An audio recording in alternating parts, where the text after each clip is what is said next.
Miniliw na tattao ti agpanuray iti caffeine iti inaldaw tapno agtalay na adda asiririing ken nasaranta. Ngamamuyo kadi ati regular panagigup wenno panagkonsumo iti caffeine ket mabalin nga agtungpal iti dependence. Kasano kadi daytoy? Ada parang ni Dianne Monica Tucay.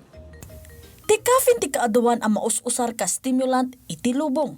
Gagangay ang masarakan dayta iti kape, tsaa, tsokolate, energy drink, ken adu a soft drink. 80% dagiti Pilipino kat umininom iti 2.5 cups ti kape inaldaw. Ilawlawag dagiti health experts at ti caffeine dependence kat mapataod ti nairuwam a bagi a regular nga agin inom kadagiti caffeinated drinks. Nuti may sa ataw kat kalat nga isardang ti panagkonsumo iti caffeine, mabali na makapasar iti withdrawal symptoms kasi ti panagsakit ti ulo, panagkakapsot, panagpungtot, brain fog, ken panagulaw, ngem dagitoy a sintomas ket maikatmet lang kalpasan ti sumagmamanungal daw, ken saan a may bilang a medical disorder. Ti caffeine use disorder met ket mabalin a maliklikan babaan iti panangisardang wenno panagbawas iti panaginom, kadagiti inuman nga adaan iti caffeine, uray no mangituntunda daytoy iti anxiety, insomnia, napaspas a heartbeat ken marigrigatan a makapokus iti trabaho ken dumapay. Ti dependence ket physical adaptation, ken ti caffeine disorder ket behavioral a kondisyon a karaman ti kaawan iti kontrol ken nagtultuloy a panangipauneg uray a pagdaksanen ti bagi.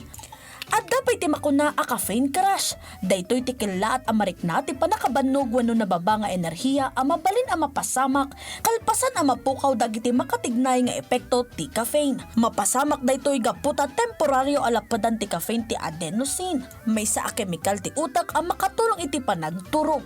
Apaman a mabusbus ti caffeine, mabalin nga agtignay manen ti adenosine a mangitunda iti may sa a tao a makarikna iti turog wenno panakabannog. Iti kaadawan na nasalunat nga adults, aging ka 400 mg ti caffeine tinatalgad a may papauneg tunggal aldaw, wano upat ata sa ti brewed coffee, kat may pagpagarup ka safe limit. No mangrugi ti caffeine ang mga apektar iti turog sa lunat wano inaldaw nga aktibidad, irekomendar dagiti profesional ti inot a panangkisay iti intake imbis akilaat nga isardeng tapno ma-minimize ti withdrawal symptoms. Isu nga kakailyan, uray morning coffee yu wenno paborito yu nga energy drink, kasapulan ti intake in moderation. Nang runa itaan na amuan tayon ti diferensya ti caffeine dependence ken caffeine use disorder, tapno matulungan tayo ti bagbagi tayo, amang pili iti healthier habits ken informed choices. Kas iti kunada nga ruden, masama ang sobra. Drink moderately and responsibly. Ita, amo yun. Barungal daw, barunga adal. Dianne Monica Tucay para iti pagilian.